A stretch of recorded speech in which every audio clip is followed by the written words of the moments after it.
This is Geek News Central. My name is Todd Cochran, coming to you from the new media production studio. The lead stories are Apple Legacy Contacts. This is coming to an iPhone near you. Another Apple One went up for auction, and you will not believe how much it went for. A WhatsApp scam. Yes, WhatsApp scam that you need to tell the elderly about. And the newly introduced Twitter Blue. I want to welcome you to episode 1568 of the Geek News Central podcast for Thursday, November 11th. This show is sponsored in part by GoDaddy.com and listeners just like you. Great deals from GoDaddy can be found at geeknewscentral.com/GoDaddy. You can support this show today at geeknewscentral.com/insider by becoming an insider. We want you to do that. Of course, I want to give a warm welcome to all the new listeners to the show. Thank you so much for being here. Make sure you get over to geeknewscentral.com. When you're on the website, subscribe or follow to the podcast on your favorite podcasting app. The link is in the right-hand column of the website. Also, get signed up for a newsletter. The newsletter contains everything that I'm going to talk about during the show today. You get that emailed to you directly following the show publishing. That way, you'll always have all the information I've got at your fingertips. Or, of course, you can always come back to the website and find the links on the website as well. You can join our chat room at geeknews.chat or our Discord server. We are also available on Slack if you want to join our Slack channel. And really, it's real easy to get connected with that. All you got to do is email me here, geeknews@gmail.com, geeknews@gmail.com, or on Twitter at geeknews. You can also follow me on Facebook as well. All our partner shows are linked at geeknewscentral.com. That includes the new media show, the Gadget Professor, Podcast Legends, GNC Week in Review. All those podcasts are available for you to review and listen to. Definitely want to check that out. And, of course, this show would not be possible without the longest-running sponsor of a podcast, and it's our good friends at GoDaddy for taking care of us. Again, we want to thank GoDaddy for being a sponsor here and help us keep the lights on, and you can save a lot of money. We've got great non-expiring promo codes that are available at geeknewscentral.com/GoDaddy, whether it be a 30% off new product purchase, whether it be a $4.99.com for new or transferred domains for new customers only, or really the best hosting deal that exists on the planet, $2.99 a month economy hosting for the first year with a free domain, or $2.99 a month managed WordPress hosting for the first year with a free domain. That's really an amazing deal. You know, having your own website allows you to really grow a COVID-resistant business, whether it be e-commerce, whether it be places where you decide maybe just to blog or do a podcast. Definitely having a website of your own, establish yourself on the internet beyond Facebook and all the other social media locations, and give you a place to call home, as we call geeknewscentral.com. It's Moonbase Alpha. You can have your own Moonbase Alpha by picking up a $2.99 a month economy hosting for the first year of the free domain, or $2.99 a month managed WordPress hosting for the first year of the free domain. If you're a business owner, may want to consider free trial of GoDaddy Website Builder, your choice of personal business or business plus plans. That's a 1-month free trial. Get it checked out. Again, all the promo codes and all the links to save you money are at geeknewscentral.com/GoDaddy. I want to thank GoDaddy for being a longtime sponsor here of the podcast. If you're on tonight, if you're watching, make sure you say hello. Hi, Kirk. Thanks for checking in. If you're watching the live show on YouTube, Twitter, Twitch, on any of our Facebook locations, make sure you say hello. We definitely appreciate it when you do. The show's always live.geeknewscentral.com, live.geeknewscentral.com, where the YouTube embed is at, or you can just catch us on the YouTube. Well, on my YouTube channel. All right. So what's going on here? Well, first and foremost, it's Veterans Day. And for my fellow veterans out there, I want to hope you had a good day. I hope you had a stress-free day. I hope you had took advantage of some of the deals that were out there. I was had to run over to, I get a Big Lots. Those of you who don't know what a Big Lots is, it's like a medium. They sell furniture, they sell some groceries, they sell home appliances. They sell a variety of different things. It's kind of a middle-of-the-road type of place. And I had to go over and get some Red Bull, 4 cans of Red Bull. And I got to the counter and the guy said, "Are you a veteran?" And I said, "Yes, I am." And I said, "Oh, you guys got a veteran special going on?" He said, "No, it's every day is a veteran special. If you didn't know this, Big Lots gives a 10% discount to veterans." So here's what I'm learning. And I used to do this a lot in Hawaii, but I got out of habit of it moving back to Michigan. I really didn't think about it too much. I knew Home Depot gives a 10% discount. I know now Big Lots does. A variety of places give a veterans discount. So make sure you ask. Even though I only saved 32 cents today, it still was 32 cents. That's 32 cents more I have for something else. So, if you're picking up some furniture or something like that, combined with another sale, you can see significant savings. So, again, nice to see that. Now, the American Legion that I belong to was having a fish fry tonight, and I could have stopped by and had fish, all you could eat fish for free, but nope, was here doing prep for you guys. If I'd end up over there in fish fry, it'd have been fish fry and 2 or 3 beers, and I would not have been in a good position to do the podcast tonight. So, but anyway, veterans out there, again, hope you had a great day, and I do appreciate the accolades and the thank you for your service type of things that have come through over the last couple of days over Facebook and a variety of different locations, including I got a text from somebody, I had no idea who they were, and they said Happy Veterans Day, and I'm like, who is this? Sorry. But anyway, let's go ahead and let me see what else is going on. Yep, No Shave November is continuing. We're getting kind of raggedy. So, all right, fellas, this is new territory for me. This thing is not soft at all. It's kind of it's past the itchy stage for me, but it's not like it's not soft and it's rough. What do you guys use? What do you guys use to soften up the hair on your beard? What's the secret here? Someone's going to have to tell me some product because I have no clue.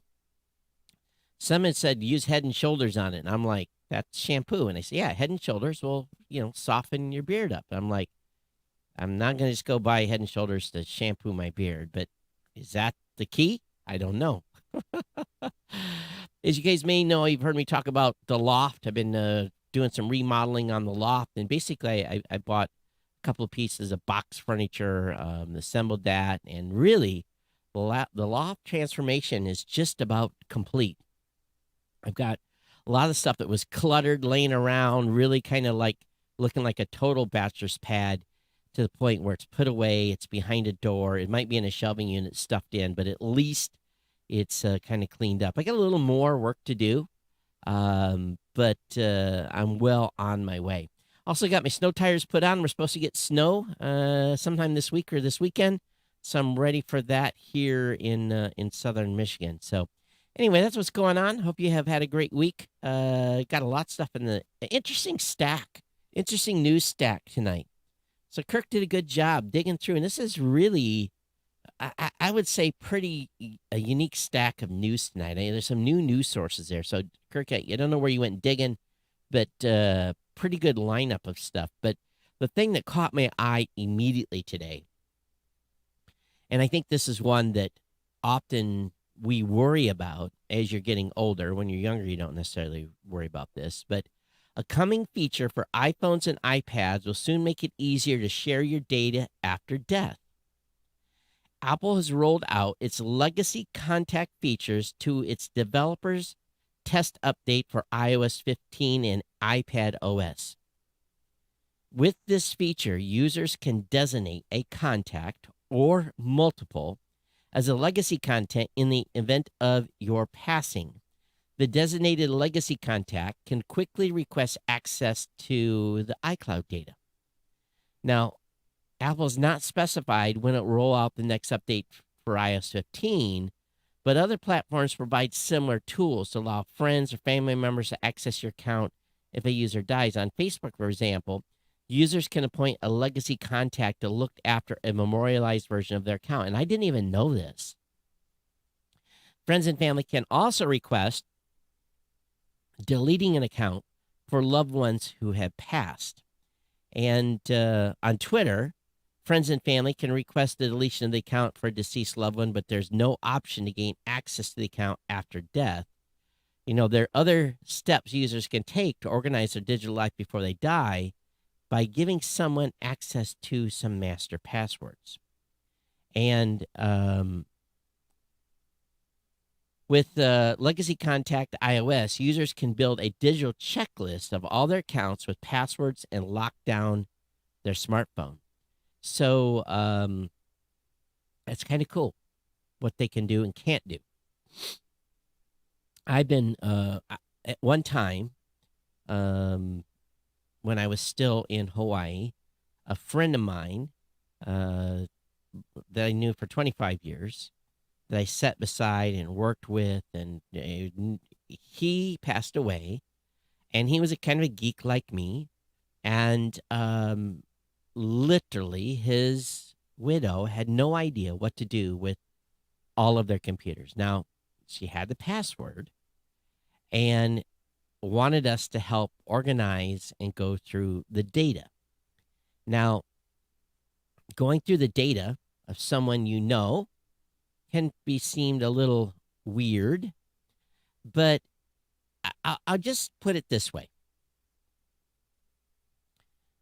When you're in the Navy, if something happens to you, there is a protocol where they come in and they have a team that basically, if you're living in off-base housing, or if you're living on base, or maybe you're in the ship, where they organize and catalog your stuff.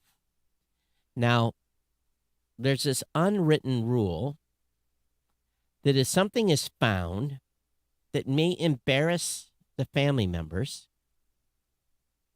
pictures, devices, that type of content, not digital, but physical, that it probably should be discarded, as to not cause embarrassment when a family member the deceased family member gets their stuff. Because you can only imagine the Navy ships this stuff to a household, the designated survivor household, and that family opening up that box of stuff and finding something there that may shock them.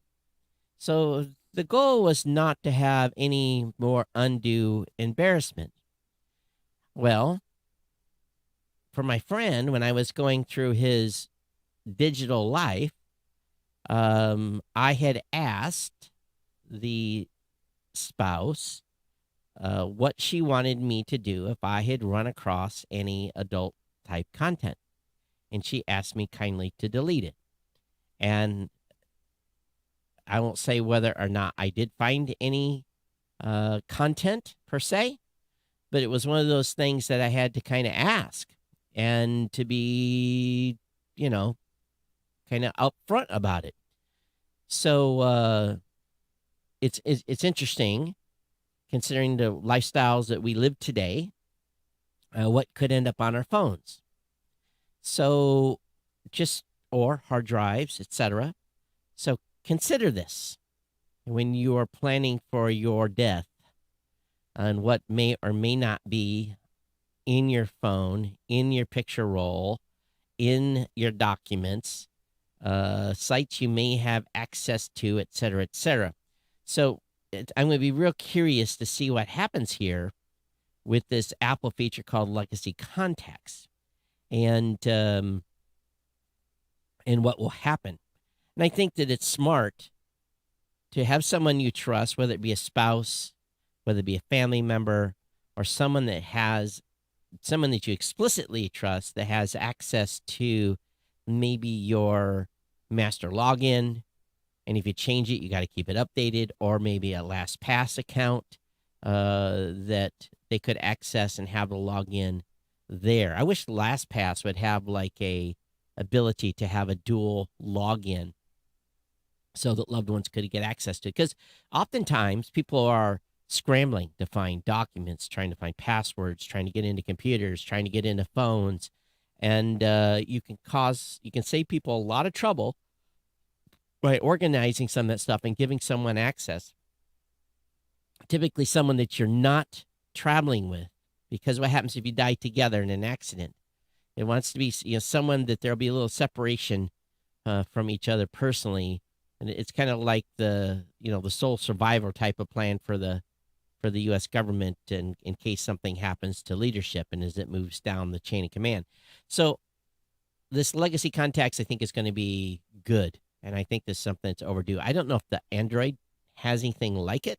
If anybody knows this, I'd love to hear from you. geeknews@gmail.com.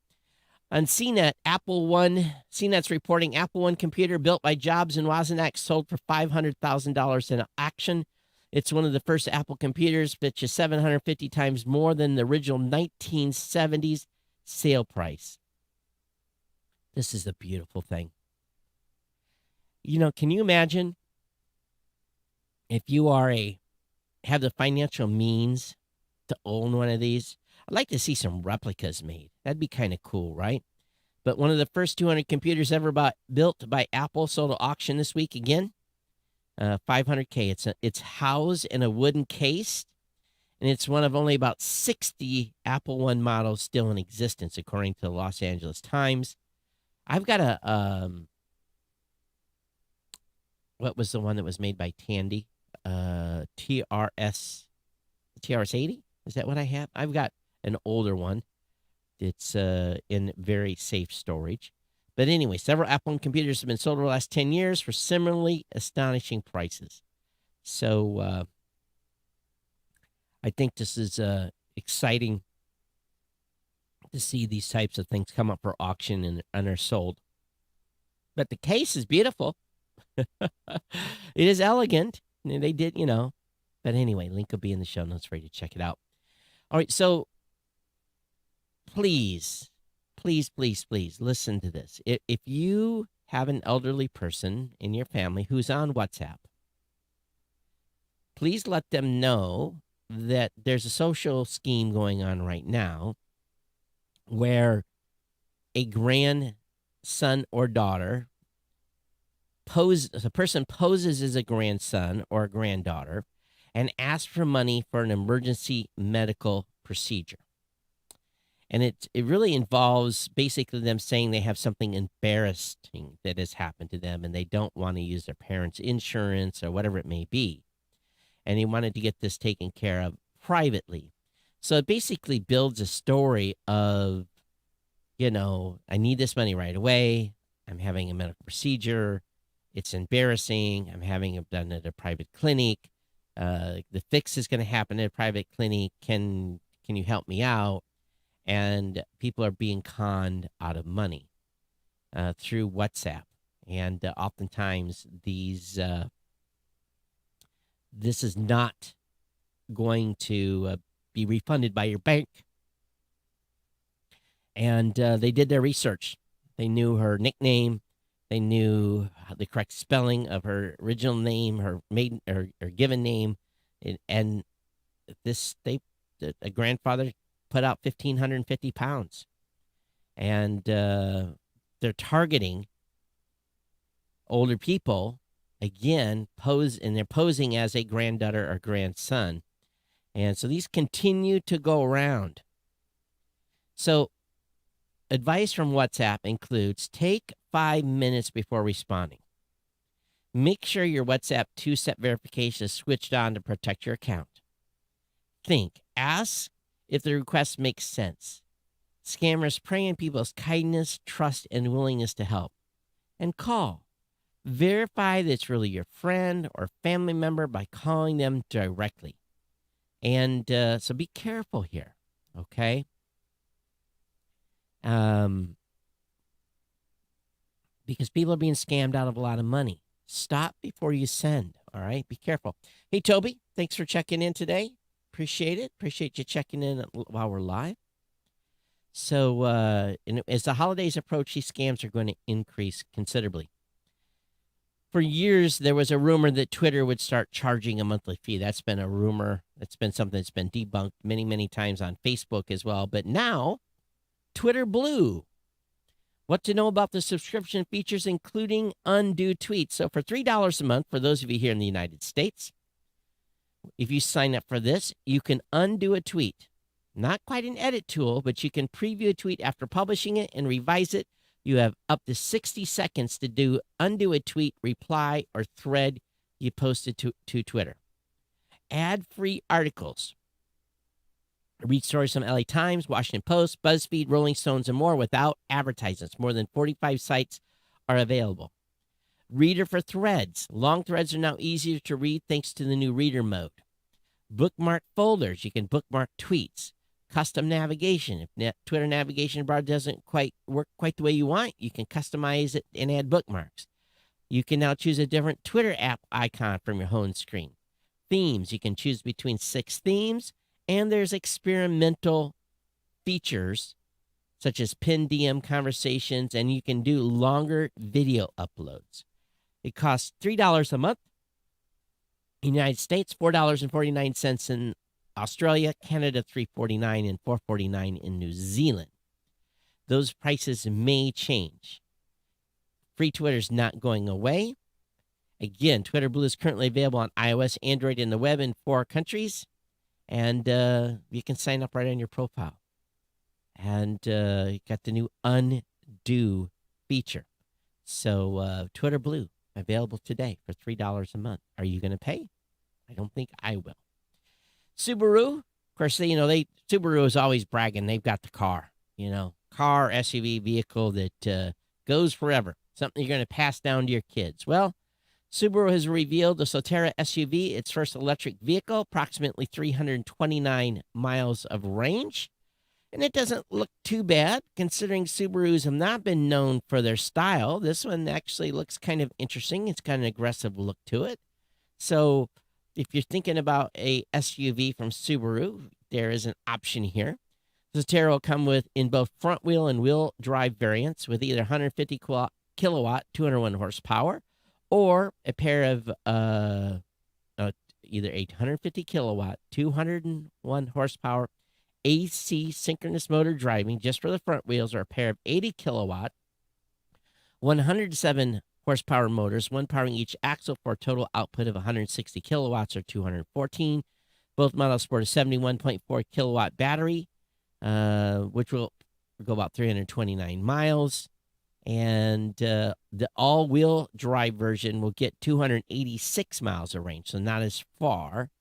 So link will be up in the show notes if you consider it. I don't know when it's going to be available, or if it's available to order today. The link is up in the show notes for you to check out.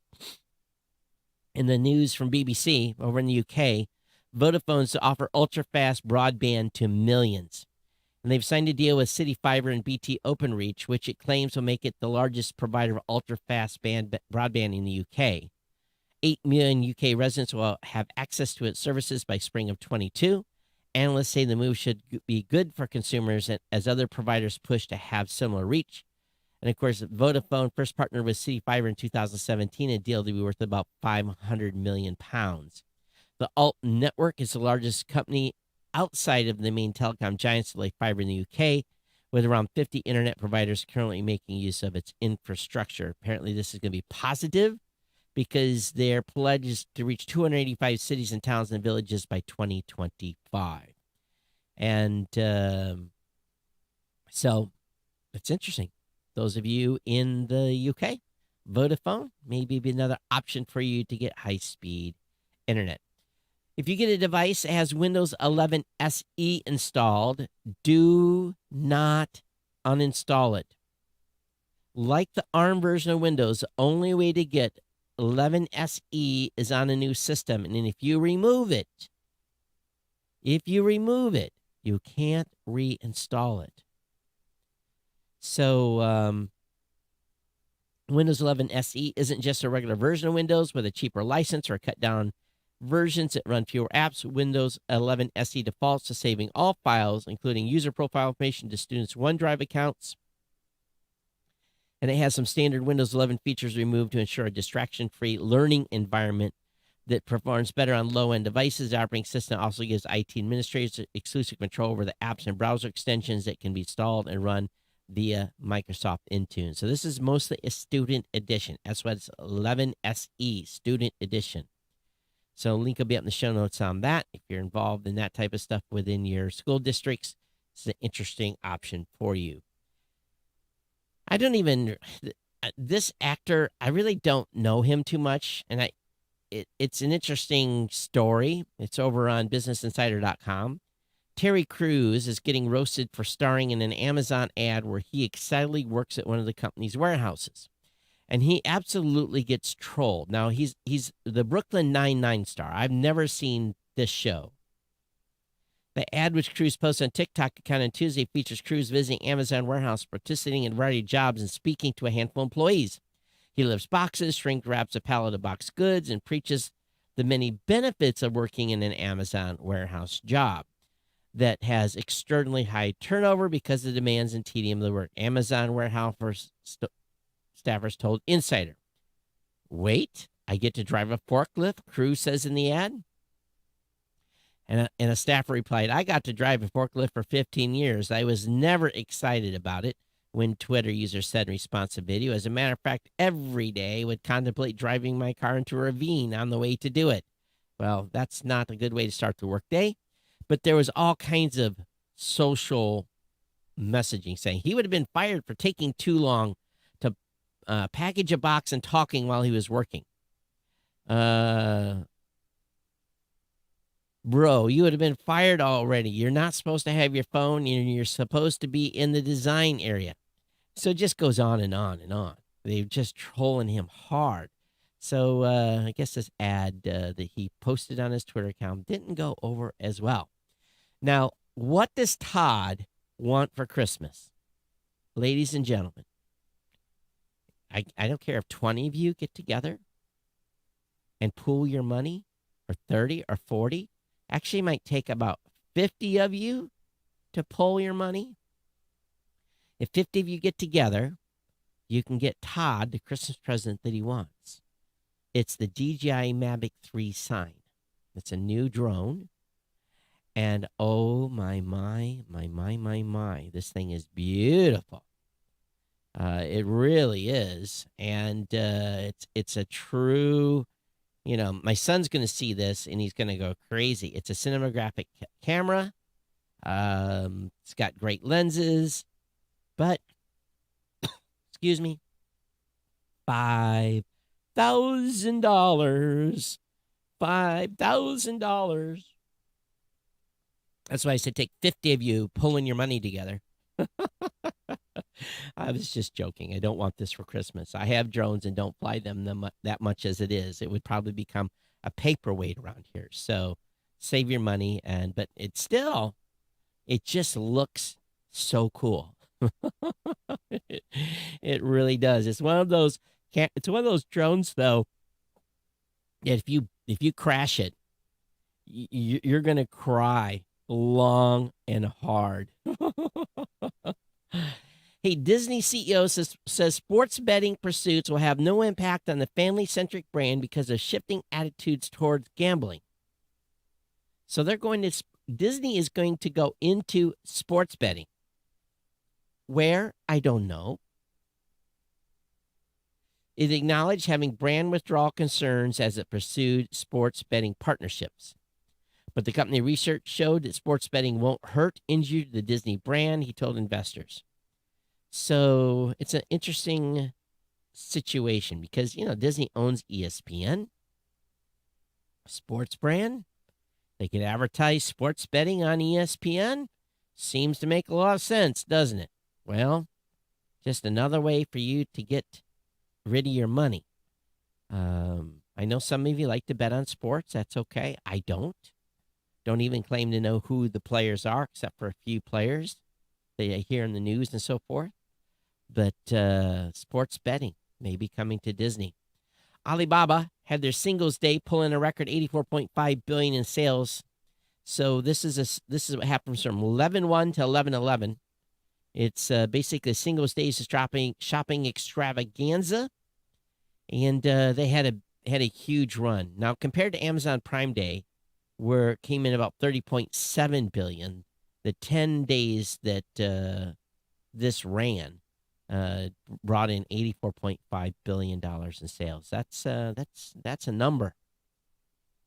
Anybody selling on Alibaba? I'd love to hear if you are. Hear your experience with it. SpaceX, oh my goodness. Today, I'm on these sites, and these stupid ads on Business Insider drive me crazy. So SpaceX has came up with a new Starlink dish. It's rectangle. And I immediately ran over to my Starlink account and looked at it. And of course, they've got the accessories section. Actually, you can see the accessories now for this new antenna. But the problem is that I'm still not able to order. And once you can order the terminal, they open up the shopping cart so you can order their accessories. But one of the accessories is basically put the dish on top of a flagpole, but they've changed it now where it's Wi-Fi only on the terminal. If you want to have an Ethernet, you have to buy an accessory. But I really wish they would hurry up. But yeah, this is no more round. It's going to be rectangular going forward. No, and I'm going to try to find some details on this to find out where if there's a performance change or what they've determined. But so maybe they figured a way to make this thing cheaper. Who knows?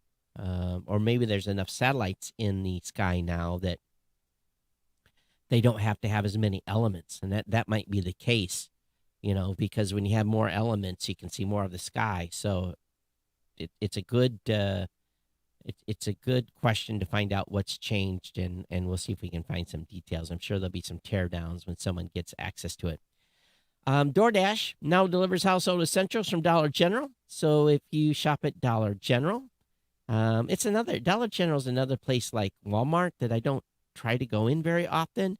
But because they seem that their locations are everywhere, and they don't do a good job of cleaning up around their areas. They're just, every Dollar General always looks so dumpy. But starting today, you can order household items, including snacks and cleaning supplies, from more than 9,000 Dollar General locations across U.S. DoorDash. Across the United States, DoorDash claims. So it will deliver most orders in under an hour. Additionally, it won't employ time slots, and there's no minimum you need to spend to get something delivered to you. Compared to CVS or Walgreens, Dollar General is a more unusual partner for DoorDash. The chain has built its reputation on affordable prices. Adding a delivery fee to a purchase from one of its stores feels counterintuitive. It has also built stores in places that don't have nearby access to supermarkets and Walmarts. So, no, they're in a mix amongst them, believe me. The little community I live in, they protested Dollar General. They didn't want it to come in. NASA has announced that the Bezos lawsuit has delayed return to the moon. Astronauts will not get there now until 2025 at the earliest. So I think they're really being aggressive. If you think about where we are right now, this is November of 2021. We're on the cusp of going into 2022. And they're counting on SpaceX Starship to be fully functional and be able to get to the moon by then. They haven't done a full suborbital flight with a Starship yet. But NASA says the return to the moon has been pushed back from 2024 until 2025, and a lawsuit from Jeff Bezos' company is one of the main causes. We've lost nearly 7 months in litigation that has likely pushed the first human landing likely to be placed no earlier than 2025, NASA Administrator Bill Nelson told reporters. Per Ars Technica, NASA was banned from communicating with SpaceX about the human landing system while the lawsuit from Blue Origin was pending. And, of course, a federal court ruled against Bezos' company last week. So there we go. Good old litigation. Also, there's a great article on Salon.com about Earth's space junk. And really, it's the essence of it is it's getting worse. There's not going to be a fix anytime soon. International treaties have to be established, and countries like China have to quit blowing up satellites. So that's the essence of the article. It is a good read. They're talking about things that, some of the technology they're thinking about employing to try to bring down satellites or bring down space junk. So we'll see. Now, the news has been crazy about this Rittenhouse trial.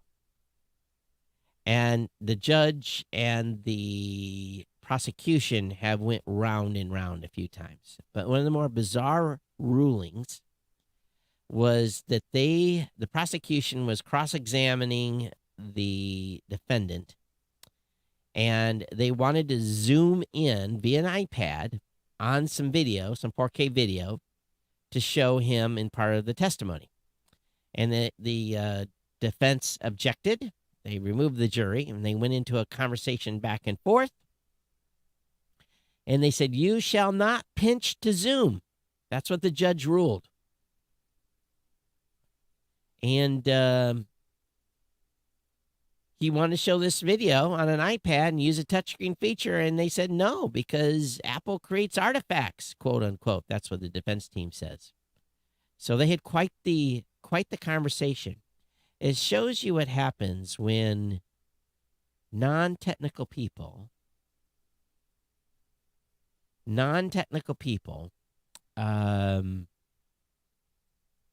get into discussions about screen technology and things that happen there. It's quite eye-opening, to be honest with you, the conversation. And the judge had no clue and didn't know one way or the other. So they weren't able to zoom in. And basically, testimony ended up that the defendant said, I don't understand what I'm seeing. Wait to hear this. Moviepass may return in 2022. Co-founder Stacy Spikes plans to revive the service after buying back the company. We know Moviepass declared bankruptcy, but apparently a New York City court granted co-founder Stacy Spikes ownership of the company, and Spikes hopes to bring back the service next year. We're thrilled to have it back and exploring the possibility of relaunching soon. Our pursuit to reclaim the brand was encouraged by the continued interest from the movie-going community. We believe, if done properly, theatrical subscriptions can play an instrumental role in lifting movie-going attendance to new heights. He bid $250,000 for the company, though the assets don't include customer data or email addresses. It remains to be seen whether Spikes will get a new version of Moviepass off the ground. For now, there's a placeholder site where people can sign up for updates. Along with co-founder Hammett Watts, Spikes created Moviepass in 2011. The idea is fundamentally sound, and it was great for those of you that got in early. You could see a movie a day for just $10, but things really skyrocketed. It became very popular, and boy, the whole model collapsed. Now, Regal Cinema, AMC, Alamo all have their own subscription plans. I don't know if anybody does that. Many of you had this Moviepass credit card. It was crazy how they did this. But Moviepass may be back in 2022. Discord has paused NFT plans following a community backlash. The company says it will focus on reducing spam, scams, and fraud. Discord now does not have impending plans to add NFT integrations, according to CEO Jason Citron. The clarification came Wednesday following days of unrest stemming from a tweet Citron shared on November 8th, replying to a message from investor Packy McCormick. The executive posted a screenshot of an unreleased Discord built with integrations to MetaMask and Wallet Connect, two cryptocurrency wallet apps. Probably nothing, he said at the time. That's shorthand in NFT community for something that's about to be a big deal. And it was, but almost certainly not in the way he had imagined, because people went nuts. This tweet became a magnet for upstart Discord user who told Citron they would cancel their Nitro subscriptions. The company added crypto integrations. Man, can't wait to tell my friends that Discord is encouraging pyramid schemes at the grand cost of the environment and persuading them to cancel their Nitro subscriptions and using competing platforms. Wow. So, didn't know that Discord users were that worried about the planet. Patreon, on the other hand, is building its own video hosting platform. It looks to help creators bypass YouTube and Vimeo. That's interesting. So, putting their own video hosting together. Let me see. Alternatively, can attach a video file to a post with file size restricted to 200 megs. Well, we'll see if they all put it behind But they all put it behind a paywall. You can do that on your own, you know. Podcasts are absolutely possible right now to have behind the scenes video delivered Patreon style. You can do it yourself. We do it. Blu-ray podcasting does. You can host video, audio, and you can put it behind a paywall and have authorized users only see the media. General Motors plans to build a military vehicle based on the Hummer EV. The ELRV prototype could help electrify combat vehicles. Please don't do this. You know, really? Do you think they can get power easier than can get fuel? I don't know about that. This is a logistical challenge. These are battle machines at the front lines, and they're going to need electricity to charge them. Hours and hours of electricity charging. No. You need to pour some gas or diesel fuel in that bad boy and be on their way. Doesn't make any sense, but well, they're gonna build a version. Spotify is expanding into audiobooks with acquisition of Find a Way. So Spotify's been investing hundreds of millions to build out its podcast business. Now the company has set its sights on another form of audio, and they're trying to do audiobooks. They're trying to be another Audible. So, it doesn't say how much they spent. How many of you are you listening to this show on Spotify? I know there's not many of you. I think the numbers are less than 100. So I just don't listen to audiobooks. I know many of you do. I still like to read. The United States has joined International Cybersecurity Partnership. The private-public partnership is various countries working with tech firms. The administration wants to bolster U.S. collaboration on cybersecurity and includes forming key partners as Axios reports. The vice president has revealed the White House will back the Paris call for trust and security in cyberspace. The voluntary agreement will see the U.S. work with other countries and hundreds of companies, including Google and Microsoft, to both foster an open internet and strive for better internet security through common goals and laws. This came on top of existing cooperation, including joint efforts to hold countries accountable for harboring online criminals. Via a long-awaited revamp of NATO's cybersecurity policy and an anti-ransomware alliance formed in October. The State Department is also establishing a Bureau of Cyberspace and Digital Policy that will tackle cybersecurity and other technology issues. So we will see where this goes. We'll see who the partners are. It would be awful weird if China joined it. Fast food chain Arby's get freaky with 80 proof French fry vodka. What? Listen to this. Fast food chain Arby's get freaky with 80 proof French fry vodka. Oh. Is it actually? It's actually a vodka? Does it taste? Oh, this sounds disgusting. The Arby's vodkas are naturally distilled from a base of potatoes rather than grains. The curly fried vodka is distilled with cayenne, paprika, onion, and garlic and preserves the distinguished and authentic flavor profile of the traditional Arby's curly fry. The crinkle fry vodka is a subtle tribute to its namesake, made with real kosher salt and sugar to honor the rich tradition of salted potato shapes.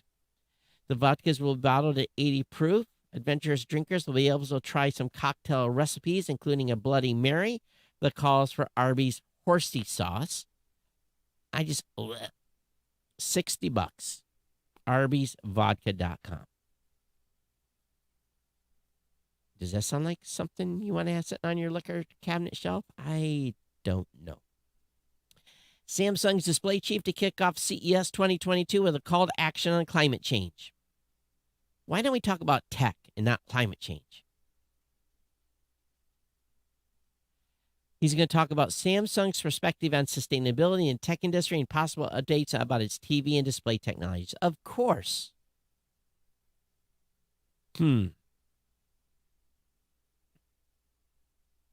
We'll talk about sustainability.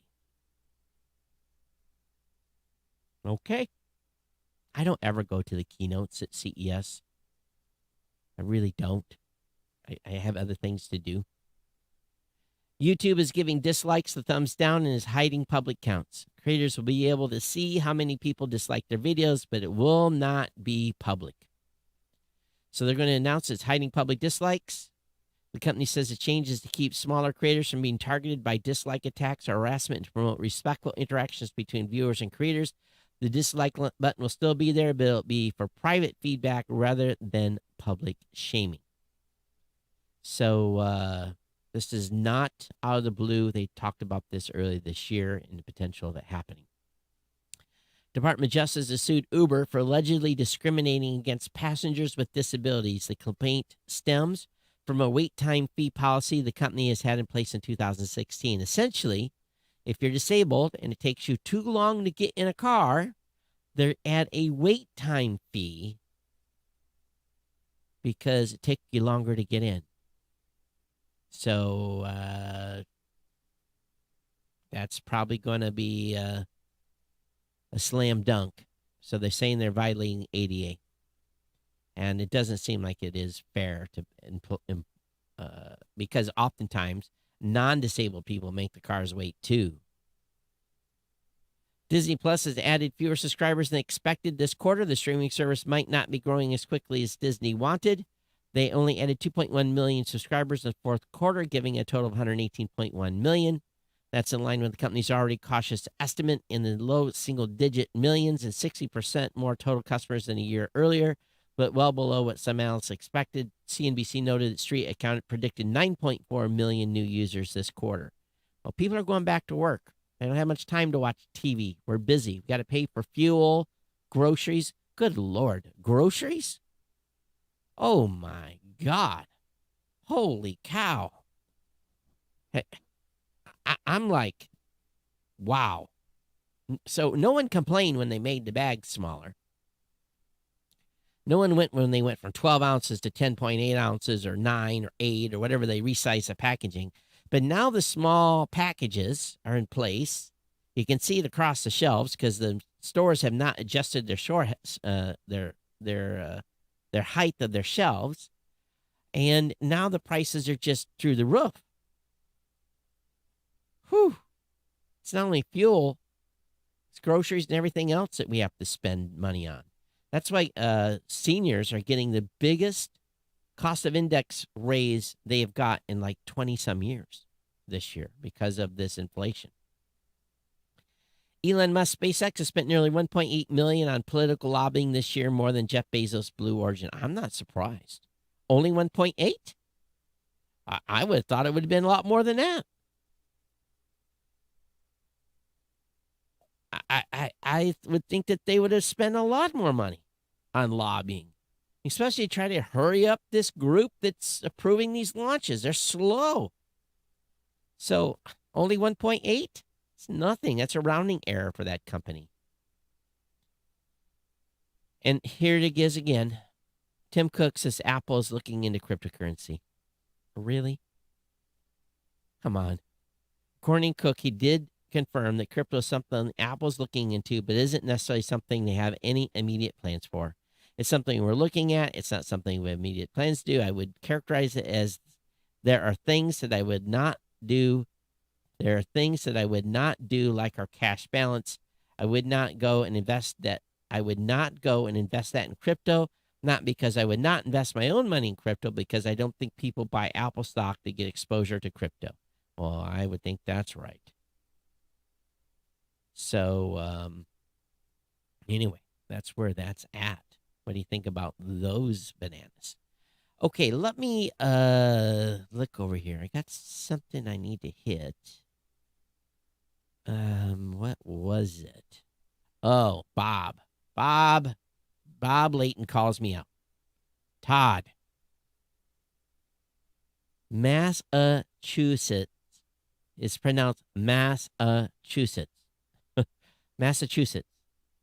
Did I say it wrong before? Massachusetts? Yeah, I did. Massachusetts. Okay.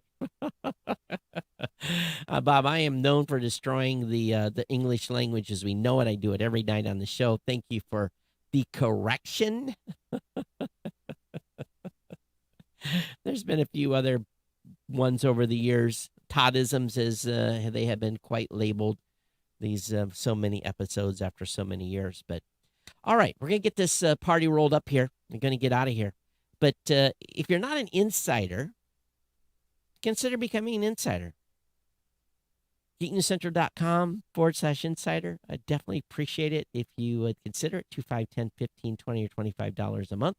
One-time donations are available via that page as well. It is not tax deductible. We're not a nonprofit here. All right, so I can't give you that opportunity. But your donation is greatly appreciated. We have a large number of not a large, but a significant number of folks that are contributing every month. That helps pay the blogging bill, not the entire thing, but a part of it. So definitely appreciate it when you contribute. It is greatly appreciated. So geeknewscentral.com/insider. So anyway, be back with you on Monday with a regular show. Another show going on Monday. We may I haven't decided yet whether or not there'll be a show next Thursday or not. I'll think about that. I haven't decided if I'm going to hand that one off to Kirk or not. Got to watch the budget. To be honest with you, as that's just kind of how it works here. But anyway, thanks everyone for being part of the podcast family. And we'll see you next time here on the Geek News Central podcast. We're going to take care. We'll see you next time. Bye-bye.